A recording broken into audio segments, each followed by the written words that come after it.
right, well, big things are happening astrologically, and we want you to connect with your energy to make sure you're receiving all those blessings. And we love it when she's here. She's a soul purpose coach, a writer, an intuitive reader. She's a true gem. It's the one, the only, India Lee. Hi, India. Thank How are you.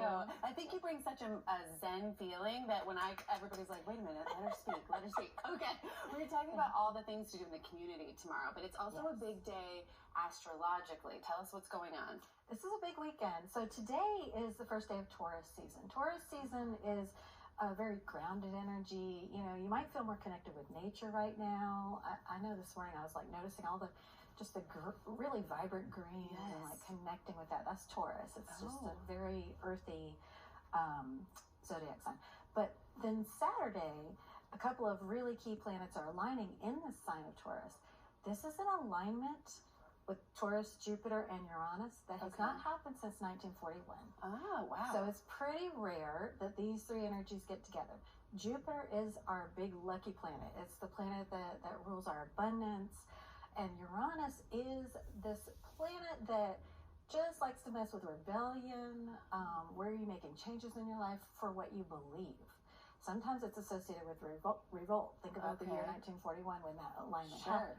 So Taurus is the energy of what we really believe in, our values for our life. And there are things we're really going to commit to.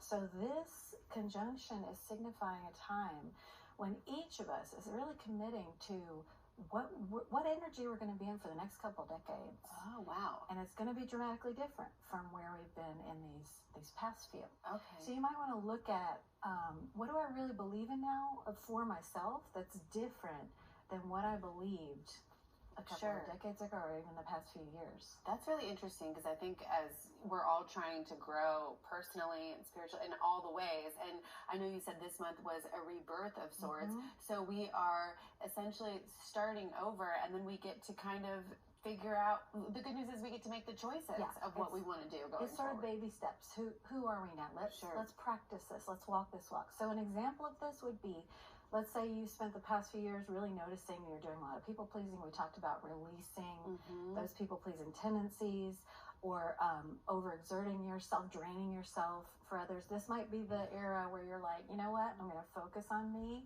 I'm going to do what's right for me, and I'm going to see how that changes my life in very real ways. Okay, I feel like that was very pertinent to me, India. I don't know. Let's just say people pleasing. Okay, if you're watching, that's you. Okay, let's talk about manifesting too. So what should we be, I mean, it sounds like we should be actively manifesting, maybe more now than ever before. Yeah, because that Jupiter energy is very lucky. It's very abundant. So when you're manifesting, you want to make sure that you are what we call aligning, which is really just believing, walking your walk. So this is where you're being it so you can see it. So with Jupiter and Uranus changing how you feel about yourself, you're going to tell yourself a new story.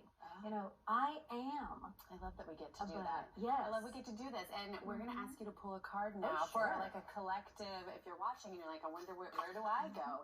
Maybe this will help you when she pulls a card. Okay. Well, two came popping out. And so these two that popped out are kings. There's a king of coins and a king of cups, and the cups have to do with how we're feeling. This is really being connected with our heart. The king of coins is the card of Taurus season. It's about our solidness within ourselves. So what this is saying here with these two popping out together is that you're moving into a time where how you feel in your physical life, your body, is very much going to be in alignment with your heart. And what I love, the king that did not pop out is the King of Swords, which is the one for the mind, who says, well, it has to be this way, it has to be that way. You're going to be moving in alignment with your heart. You're going to be living in alignment with what you feel. Okay, this is exciting. Okay, Andy, let us know where we can find you. IndiaLee.com. All right. I'd love to connect with you, Dad. Thank you. All right. Thanks so much. I love that we're connecting with our hearts and not so much our minds, because who needs it? All right. Thanks, India, for being here. Have a great weekend, my friend. And we'll be right back with more fun after this short break.